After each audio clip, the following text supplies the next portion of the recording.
Hello everyone, I'm Hilton Samuel and I help couples work through their conflicts, work through their problems, work through issues, quarrels, upset that they may have. A conflict happens when one party wants one thing and the other party either wants the opposite or doesn't want the thing that the first party wants. And usually you can work through them, you can navigate through them, but sometimes people hit a deadlock where they would lock horns or where the situation is almost mutually exclusive. And that is the question that we're going to be discussing today. By the way, if you're having problems in your relationship, problems that won't go away, problems that end up in massive blowouts or shutdown, and you want support with it, please feel free to click the link in the description or the bio and let's have a conversation, see if I can help you navigate these challenging situations so that you can become a happy, whole, and intimately bonded again as you used to be, because you deserve love. We get married and we get into relationship for fulfillment, for enrichment, not to have problems and issues. Yes, they would come, but we should be able. Let's look at this question. It's a Reddit question. And it comes from someone called Everything is Perfect. And he says, how do you manage perpetual conflicts? Perpetual conflicts. This reminds me of what John Gottman says in his research. He says that about 69% of all the problems we're going to have in a relationship are perpetual problems. They are never going to go away. Some time ago, my wife said we're about 20 years married now, 20 going on 21 years married. And she said, in her frustration, she was talking about an issue, ongoing issue. And she said, the whole problem is it has never changed. You've never changed. We've had the same issue from the time we started. So even myself have ongoing issues. But this one is an interesting one. This person says, my wife and I have 2 young kids. We've had an ongoing conflict for the past several years about whether or not to have more kids. She wants more. I don't. It is unlikely that either of us will come around to each other's point of view. So it's mutually exclusive and nobody wants to shift, and each person is stuck in the decision, their perspective, the position that they hold. At this point, the issue of having more kids hangs ominously over every other aspect of our relationships. What are some ways to manage this? What are some ways to manage this? Now, firstly, prevention is better than cure. When you're going into a relationship, those people who come to me for premarital coaching or counseling, I tend to take them through a rigorous questionnaire, rigorous understanding of where each other is. And one of the things that we discuss is children. Do you want children? How many children do you want? When do you want them? Etc. It is very surprising to me that many people slide into marriage or permanent relationship without even having these kinds of discussion, only to find out that one wants children and the other one doesn't, Or what is worse though is that one party acquiesces or says yes, and then when they get into a relationship, they change their mind. That, I think, is fraudulent. I think it's romantic fraud. If you agree or you knew that the person wanted and now you've changed your mind. But that is not the situation here. I don't know, and it seemed to me that they didn't decide how many children that they would prefer before they got to this situation.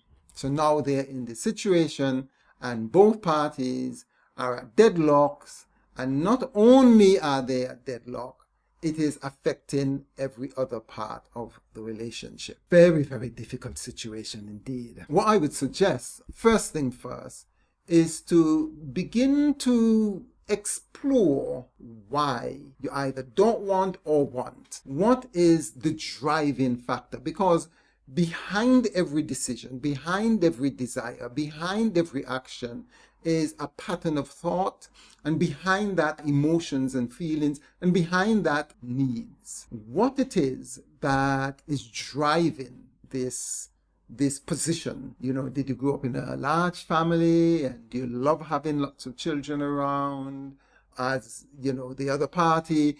Is it that is it the financial issue? Is it the issue about the bother of having to wake up 2 and 3 o'clock to a screaming child? What is it that is the foundation of the position? And try to begin to understand where the other person is coming from, looking beyond the presenting behavior or the presenting stance. What is informing that? And when you begin to understand, and this is very important, and I think this is critical, that when you really begin to understand where the other person is coming from, you begin to open or you may or may not change your stance, but you're not so hard-hearted that you can't listen to, you can't get an understanding of. Is it the maternal instinct that this person has that drives her to want more children? Is it because they feel that they want to contribute to the world through their child or children? And then once you get an understanding as to what is informing the other person's position, you will be surprised. In fact, there was a case that I dealt with where the gentleman didn't want children. And in fact, he had one. I should say he had one, but he didn't want any more. And he was really flat out against having more children. And the wife fell pregnant. Oh man, he really went bonkers. He was upset. He resented her for that. He was bitter. He didn't even want to have anything to do with the child. Poor child. And that's another thing that you need to be aware of. If you weigh the person's resistance down and then the person give in just to appease and acquiesce, then the child is going to bear the burden of probably your resentment if the decision isn't happily agreed. But the child came, and for a little while he didn't want to have anything to do with the child. But the innocent child always was running to him, trying to cuddle him, trying to get his attention, and eventually he warmed up to the child. And the child, he couldn't desire a better child. Not that he already had a child, he now have 2 children, and that child is his world. He still loved the first child and everything. And he really, really couldn't see himself not having the child. Which shows that even though he was dead set against it, now that the child appeared and it's part of his life, he just sees a different dimension to the whole issue. Not that I am saying that you should try to trick your partner into having a child. For whatever reasons, you still need to honor the position of the partner. But the main thing is, if you open up to trying to understand why your spouse is taking such a hard line, at least you may begin to see why the person is the way they are and wants what they want. Okay, the second thing is that to explore probable alternatives. What is the alternative to a child or not child?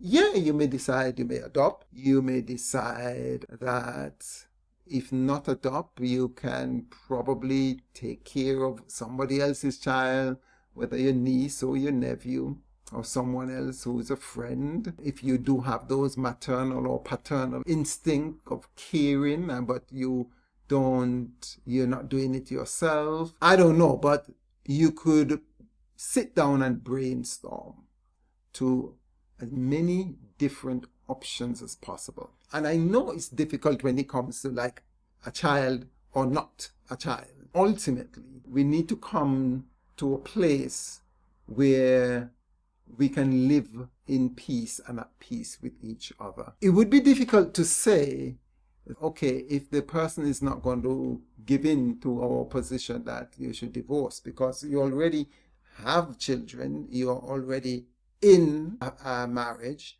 to separate and tear the family apart based on this is equally disastrous, if not more disastrous. And so the conclusion of the matter, it's a really, really hard choice. But before moving into resentment, bitterness, and I see that it's going towards hatred, you might want to give peace and accept, maybe acquiesce to the other person's position. What would be the worst thing if you didn't have another child? You already have two.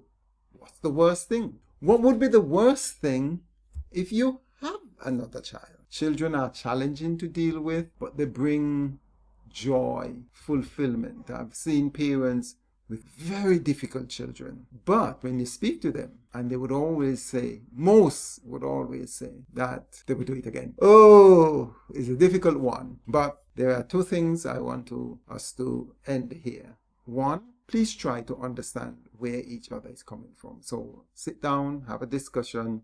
Help me to understand why you would like to have a child, or why you don't want another child. What would that mean for you? What is the root cause, rhyme, or reason for your position?